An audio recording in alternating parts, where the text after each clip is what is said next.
Nora Crossley, an act of imperishable glory. As a young girl, Nora was admired for her beautiful hair. It was a rich auburn color, and it almost reached the hem of her dress. Every night and every morning, Nora's mother would brush it for an hour until it shone like gold. Nora was born into a wealthy family, but her childhood was not a happy one, and her adulthood was severely difficult. She married her penniless childhood sweetheart and lived in poverty. Nora scrubbed cafe floors in order to feed her 2 children and to keep a roof of sorts over the family's heads. On the morning of 24th of May 1920, Nora reached her breaking point. She left her husband sitting in front of the fire with the boys. All day long she tramped the streets, heedless of the pouring rain that soaked through her clothes. Wet and dispirited, she picked up the evening newspaper, and an advertisement for a lecture about the Holy Land caught her eye.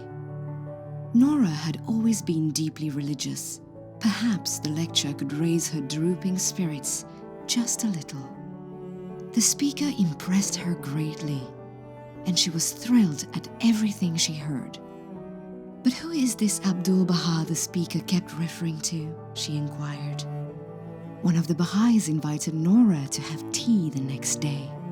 "I went home as though walking on air," Nora later wrote, "and my husband was astonished when he saw my face, as it was very different to what he had anticipated." In the days that followed, Nora learned about the Baha'i faith and embraced it. Her new Baha'i friends were distressed at the poverty-stricken way in which she was living and offered to help, but Nora refused.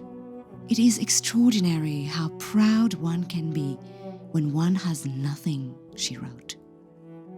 At that time, there was much talk of the plans to build the Baha'i Temple in the United States and of the funds needed to build it. Nora felt embarrassed and unhappy that she couldn't contribute anything. But she did possess just one thing that might be valuable. Hairdressers offered a good deal of money for hair of her color. She cut off her hair, parceled it up, and mailed it with a note asking that it be sold to raise money for the temple. "It has been a sacrifice, I admit," she wrote, "as it was the only beauty I possessed, but it is nothing to what Abdu'l-Baha has given me. He has given me a wonderful, boundless joy that no one can take from me." When news reached the Holy Land, Abdu'l-Baha said, "I must write to her at once."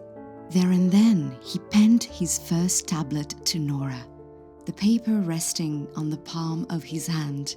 He praised her sacrifice and detachment.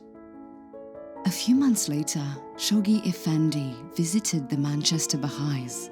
He presented Nora with gifts from Abdu'l-Baha, a lovely Persian silk handkerchief with a tiny photo of himself folded within it, and a beautiful Baha'i ring that she would always wear.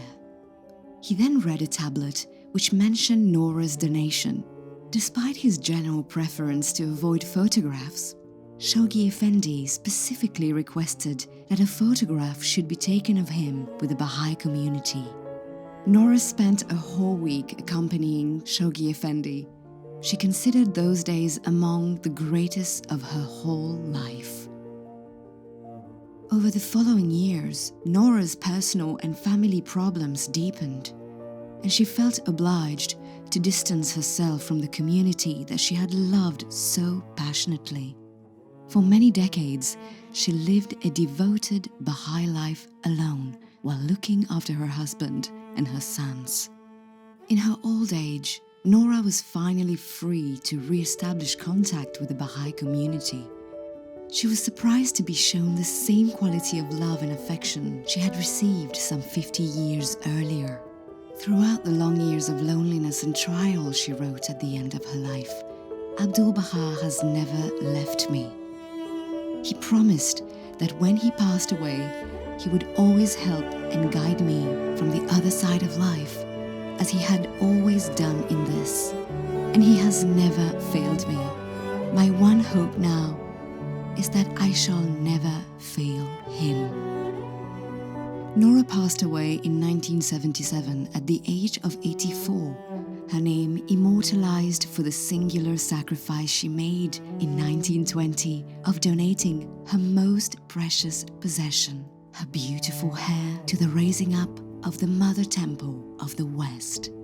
It was an act of imperishable glory.